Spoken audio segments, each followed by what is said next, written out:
Gör mənim qismətim nələrmiş. Sən uzaq saydığın yaxın gələrmiş. Məmmədin başına qar ərələrmiş.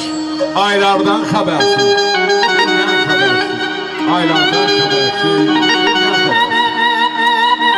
Çıkmasın. Hey Nazenin, hey Nazenin gelir göyden yere düz 4 kitap. Hamısını istemişim, tekçe Kur'an'ı sevmişim, Kur'an'ı sevmişim.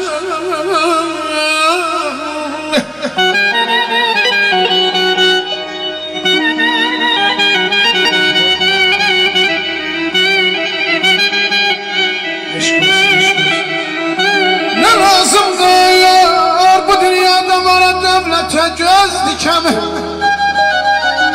Olsa da yormasa da hoş güzel sevmişim.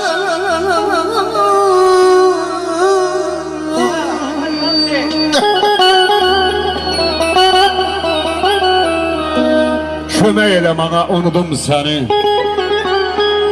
Mən də rahatlaşım, sən də rahatlaş. Mən səni yox sayım, sən də ki məni, mən də rahatlaşım, sən də rahatlaş.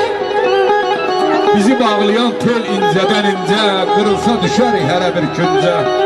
Bu işin çarəsi tək budur məncə. Mən ölüm, sən dayan gözlərimdə yaş. Mən də rahatlaşım, sən də rahatlaş.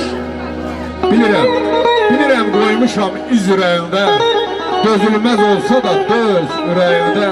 Bu eşqi dəfn eylə öz ürəyində. Altına bir daş qoy, üstünə bir daş.